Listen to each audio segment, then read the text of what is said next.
Olá pessoal, título 7 dos recursos financeiros. O artigo 68, ele diz que serão recursos públicos destinados à educação, inciso 1º, receita de impostos próprios da União, dos Estados, do Distrito Federal e dos municípios. Então, aqui está dizendo o seguinte: parte do imposto do IPVA, do ICMS, IPTU, ITU, alguns que são da União, alguns que são dos estados, do Distrito Federal e dos municípios, serão destinados à educação, um percentual. Recursos também das loterias. Então, receita de transferências constitucionais e outras transferências.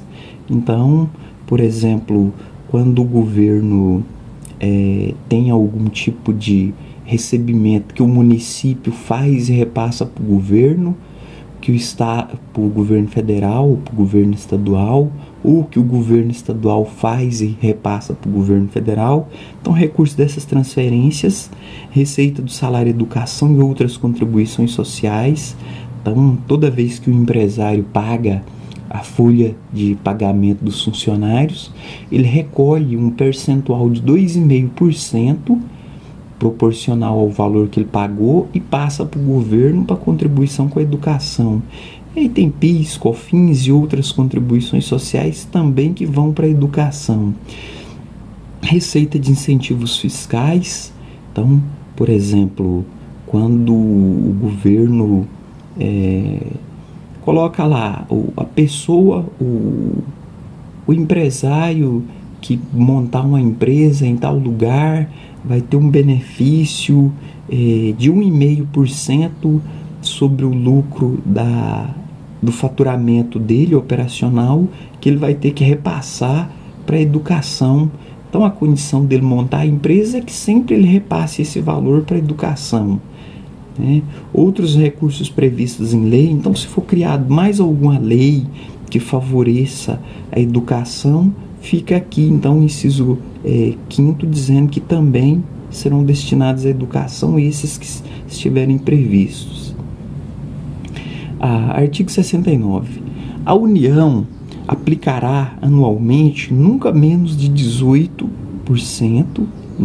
e os estados e o Distrito Federal e os municípios 25% das receitas resultantes de impostos, compreendidas as transferências constitucionais da manutenção e desenvolvimento do ensino público.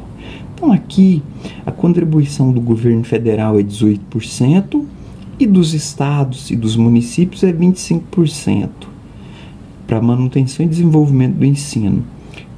Parágrafo 1º.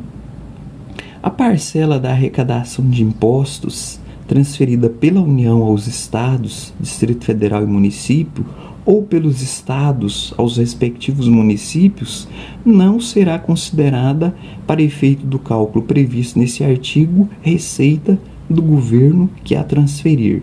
Então, por exemplo, a União paga 18%, os estados pagam 25%, os municípios pagam 25%. Então, por exemplo, o estado de Goiás tem uma receita aí de 100 milhões.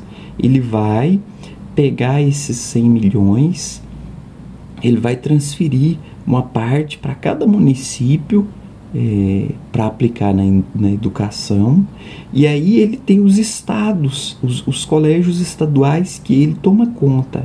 Então, esse recurso que ele transferiu não pode ser considerado como receita, como se ele tivesse aplicado na educação dos colégios estaduais. Então aí diz, não será considerado para efeito de cálculo previsto nesse artigo receita do governo que a transferir. Então ele fez essa transferência, não significa que ele possa contabilizar essa transferência na aplicação que ele vai fazer nos colégios estaduais.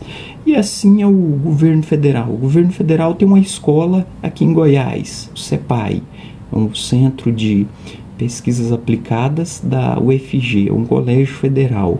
Então, o governo federal mandou transferiu uma verba para esse colégio.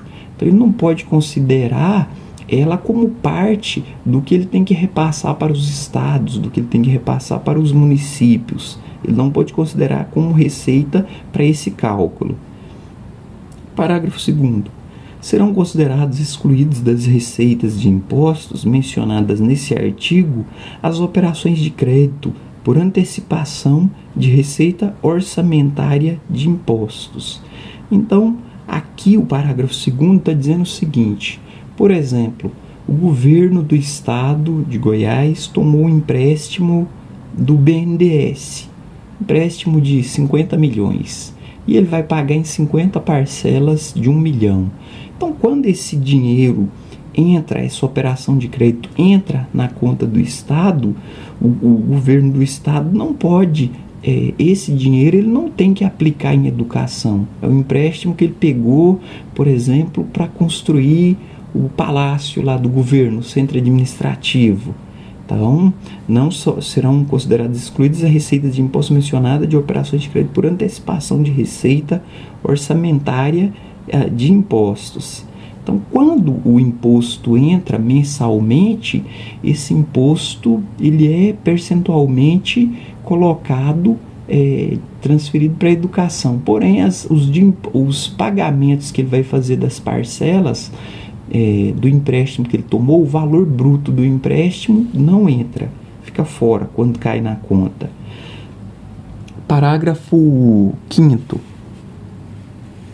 O repasse obedecerá aos seguintes prazos. Inciso 1º. Recursos do dia 1º ao dia 10, até o dia 20. Então, tudo que o governo do estado, ou governo federal ou municipal arrecadar do dia 1º ao dia 10, ele tem que repassar para a educação até o dia 20. Tudo que arrecadar do dia 11 ao dia 20, ele tem que repassar até o dia 30. Tudo que ele arrecadar do dia 21 ao dia 31, ele tem que repassar até o dia 10. Então, por exemplo, pode ser que o centro de seleção coloque uma pergunta dizendo que todos os recursos que o estado arrecadar durante o mês de abril, ou seja, o mês que for, ele vai retransferir no próximo dia útil do mês seguinte. Não, está errado. Então, a transferência é a cada 10 dias. E aí tem uma régua aqui, do dia 1º ao dia 10, arrecadou, transfere até o dia 20. Do dia 10 ao dia 20, transfere até o dia 30. Do dia 20 ao dia 30, até o dia 1º do mês seguinte. E aí, temos aqui uma tabelinha: o governo federal contribui com 18%, os estados com 25%, os municípios com 25%. E aí é claro que 2/3 de todos os impostos vai direto para os cofres públicos do governo, e 1/3 vai para o Fundeb. Claro que são contas constitucionais de transferências que organizam. Então, em linhas gerais, esse não é um tema muito cobrado, a não ser a parte de manutenção e desenvolvimento. Então, eu considero importante a gente estudar e conhecer um pouco sobre como é a origem e a transferência dos recursos, principalmente esses percentuais. Ok, pessoal? Por hoje é só.